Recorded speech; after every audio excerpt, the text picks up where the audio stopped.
அனைவருக்கும் வணக்கம். சிவாய நம. திருச்சிற்றம்பலம். ஐந்தாவது சூத்திரத்தில் சூத்திர விளக்கத்தை பார்க்கலாம்.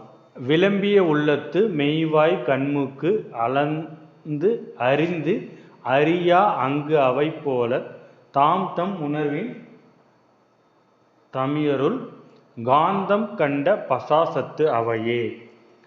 மற்றபடி இந்த விளக்கம் இருக்கிறது ஓரளவுக்கு புரிய வரும். என்ன சொல்ல வராங்க அப்படின்னா, ஒரு கண்ணால் ஒன்றை பார்க்கும்போது அந்த விஷயத்தை அனுபவிக்கும் பொழுதும் அந்த இடத்துல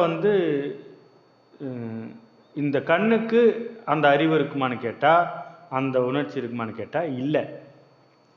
நாம் ஒரு அழகான பெண்ணை பார்க்கிறோம், ஒரு பிடித்த பொருளை பார்க்கிறோம் அப்படின்னா, இது நாம் உள்ளே இருக்கிறதால பார்க்கக்கூடிய விஷயங்களை மட்டும்தான் இந்த கண்ணால் வர்றதை அனுபவிக்கிறத நாம். கண்ணுக்கு அந்த அறிவு இருக்கான்னு கேட்டால் கிடையாது. எப்போ நான் ஆரம்பத்திலே சொன்ன மாதிரி கண் அது பிம்பமாக, காது ஒளியாக அப்படித்தான் எடுத்துக்கொள்ளும்.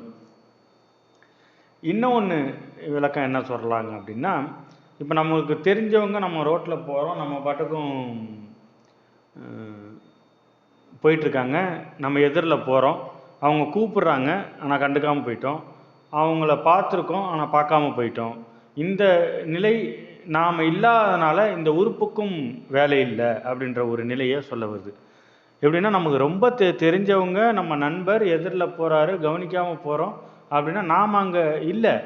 இந்த கண்ணால் பார்த்து புரோஜனம் இல்லை, காதால் அவர் கூப்பிட்டதை கேட்டும் புரோஜனம் இல்லை. அங்கே நாம் இல்லை. நாம் ஏதோ ஒரு பிரச்சனையை திங்க் பண்ணிக்கிட்டோ, ஏதோ ஒரு ஆழ்ந்த சிந்தனையிலேயே நாம் போயிட்டுருக்கோம்.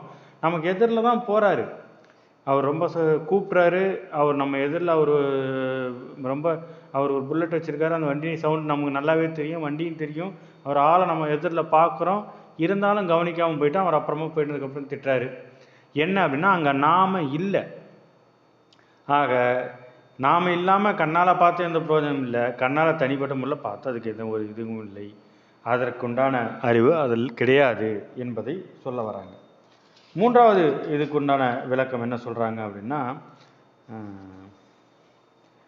இந்த எப்போதுமே இப்போ இந்த இறைவன் படைப்பு எப்படி நடக்குது அப்படின்னா, ஆணவத்தில் மயங்கி கிடக்கிற அனாதி பொருளாக இருக்கக்கூடிய இந்த ஆன்மாவுக்கு அவர் மாயையை கொடுக்கிறார். மாயையை கொடுத்து அதை உணர வைக்கிறார். அதற்குத்தான் இந்த நம்ம என்ன சொல்கிறோம், அப்போ அதே போல் நம்ம செய்கிற எல்லா செயலுக்கும் இறைவன் நம்மோடு இரண்டரை கலந்துருக்காரு. இப்போ இறைவன் இல்லைன்னா இந்த ஆன்மாவுக்கும் வேலை கிடையாது. எப்படி நாம் இல்லைன்னா இந்த இந்திரியங்களுக்கும் உறுப்புகளுக்கும் வேலை கிடையாதோ, அதே போல் இறைவன் இல்லைன்னா இந்த ஆன்மாவுக்கும் வேலை கிடையாது. அப்போ இறைவன் நம்மளை இந்த ஆணவத்திலேருந்து அதை பார்த்துட்டு மீட்கல, இறைவன் நம்மோட இல்லை அப்படின்னா இந்த ஆன்மாவும் இது போல் அறிவற்ற ஒன்றாய் ஆகிவிடும்.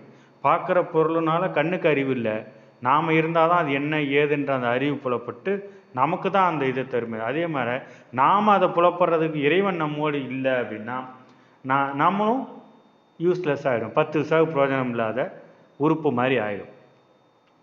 இதுதான் ஏற்கனவே நம்ம அத்வைதம்ன்ற ஒரு விஷயத்தில் தெரிஞ்சு இறைவன் நம்மோடு இரண்டரை கலந்திருக்கிறார் அப்படின்றத நாம் ஏற்கனவே ஒரு தடவை பார்த்துருக்குறோம்.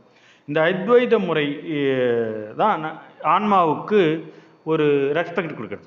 இந்த உயிருக்கு ரெஸ்பெக்ட் இந்த இறைவன் கொடுக்குறாரு, இந்த ஐம்பொறிகளுக்கு ரெஸ்பெக்ட் நாம் கொடுக்குறோம். அதனால தான் இந்த உணர்ச்சிகளும் இருக்குது. இப்போ நாமளே இல்லை அப்போ அந்த இடத்துல எதிரில் போகிற ஒருத்தரை கவனிக்காமல் போகிறோம்னா நாம் அங்கே இல்லைன்னா அதுக்கும் எந்த வேலையும் இல்லை என்பதை புலப்படுத்துவதற்காக செய்வோம். அடுத்து இந்த பாடலுக்கு இன்னொரு விளக்கம் என்ன சொல்கிறாருன்றதை தொடர்ந்து பார்ப்போம். நன்றி. சிவாய நம. திருச்சிற்றம்பலம்.